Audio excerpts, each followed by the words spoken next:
So అబ్బాయిల కోసం పోరాడతా అంటున్నారు మీరు. Do you have anything to say to all the boys or men out there? So especially యూత్లో ఉండే వాళ్ళకి అండ్ అలాగే పెళ్లి చేసుకోవాలనుకునే మిడిల్ ఏజ్డ్ వాళ్ళకి, అబ్బాయిలకి ఎస్పెషల్లీ నా సజెషన్ ఏంటంటే, ప్రేమలో పడ్డప్పుడు మీరు కొంచెం జాగ్రత్తగా ఉండాల్సిన విషయం. ఎందుకంటే అమ్మాయి అబ్బాయి ప్రేమించుకున్నారు, ఒకనొక రోజున అమ్మాయి నో బ్రేకప్, నాకు బెటర్ సంబంధం వచ్చింది, నాకు నీతో సరిపోదు అని చెప్పి అమ్మాయి వెళ్ళిపోతే నువ్వేం చేయలేవు, మూసుకొని ఉండాలి. ఓకే, అమ్మాయి మీద కేసు పెట్టడానికి లేదు, ఏమీ చేయడానికి లేదు.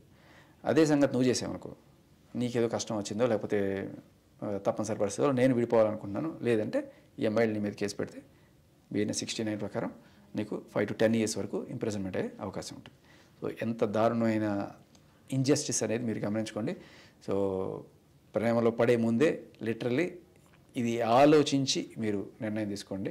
లేకపోతే క్లియర్ కట్గా ఒకవేళ కనుక ముందుగానే ప్రేమలో అంటే జనరల్గా ఇలాంటి చేయరు, బట్ ఇప్పుడున్న సిచ్యువేషన్స్లో కీడించి మేలించాలి కాబట్టి ముందుగానే ఒక అగ్రిమెంట్ ఏదైనా రాసుకోండి. విడిపోతే ఏం సంబంధం లేదన్నట్టుగానే, లేకపోతే మీ మీద కేసులు పెట్టే అవకాశం ఉంది, మీరైతే ఏమి చేయలేరు. ఇక పెళ్లి చేసుకుందాం అనుకున్న వాళ్ళకి, పెళ్ళైన 10 ఏళ్ళైనా 15 ఏళ్ళైనా సరే మీ ఆవిడ మీ మీద ఎప్పుడైనా సరే వెళ్ళి నా మొగుడు నన్ను సంసారం చేయడం ఇష్టం లేకపోయినా కూడా బలవంతంగా సంసారం చేయడానికి రమ్మని పిలుస్తున్నాడు, మార్షల్ రేప్ గురించి కూడా నేను మాట్లాడట్లా, రమ్మని పిలుస్తున్నాడు, ఇష్టం లేకపోయినా కూడా నన్ను వేధిస్తున్నాడు సంసారం చేయమని చెప్పి అంటే దానికి కూడా 5 ఏళ్ళ నుంచి 10 ఏళ్ళ దాకా జైలు శిక్ష. మొగుడు భార్యని సంసారానికి రా, సంసారం చేయడం కూడా కాదు, సంసారానికి రా అని చెప్పి పిలవడం కూడా ఆవిడ దృష్టిలో కనుక వెళ్ళి పోలీస్ కంప్లైంట్ ఇస్తే BNS సెక్షన్ 68 ప్రకారం మీరు శిక్షార్హులు. ఈ విషయం తెలుసుకొని చేసుకోండి. సో నా ఉద్దేశం ఏంటంటే ప్రేమించుకోవద్దు, పెళ్లి చేసుకోవద్దు, సుఖంగా ఉండండి. బట్ గర్ల్స్ మీద మీకు చాలా నెగిటివ్ ఒపీనియన్ ఉంది. ఎందుకు అంటే ఏమైనా పాస్ట్ ఎక్స్పీరియన్సెస్ ఉన్నాయా, లేకపోతే ఈ కాలం జనరేషన్ అమ్మాయిలు ఇట్లా ఉన్నారని చెప్తున్నారు మీరు? అస్సలు లేరమ్మా, అస్సలు ఎవరు లేరు. గర్ల్స్ మీద నెగిటివ్ ఒపీనియన్ ఖచ్చితంగా లేదు. ఇప్పుడు చెప్పారు కదా ఇంత పెళ్లి చేసుకోవద్దు, చట్టాల గురించి చెప్పానమ్మా. అమ్మాయిలు అలా చేస్తారని చెప్పట్లా. బట్ సో ఎవరైనా సరే పాయిజన్ చేయొచ్చు, ఓకే, లేకపోతే నీకు డబ్బులు వస్తాయి, నీకు వీడు సరిగ్గాదు, నీకు ఇంకా బెటర్ సంబంధం వస్తుంది, ఇది ఏదైనా చెప్పచ్చు. సో మీ కర్మ అలా కాలింది మన ఇండియాలో ఉన్న చట్టాల వల్ల. చట్టాలే నా ప్రాబ్లం, అమ్మాయిలు కాదు. ఈ చట్టాల దగ్గర ఉండి ఎవరన్నా సరే మిస్యూజ్ చేయాలనుకుంటే మీ జీవితం సంకరాకపోయినా మీరు ఏమీ చేసుకోలేరు.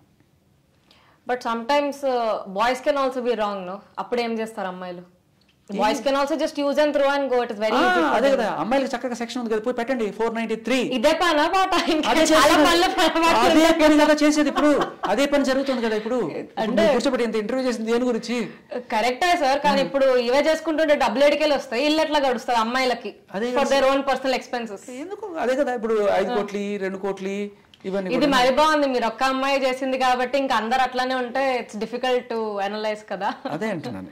నేను అనేది ఏంటంటే, ఒకవేళ యూజ్ అండ్ త్రో అబ్బాయిలైనా అమ్మాయిలైనా ఏదైనా కూడా ఒక చట్టం అబ్బాయిలకి అమ్మాయిలకి క్లియర్ కట్గా అర్థమయ్యేట్టుగా ఒక చట్టం ఉండాలి. ఏంటి, ఒకవేళ విడిపోయే సిచ్యువేషన్ వస్తే you can't question the boy or boy can't question the girl.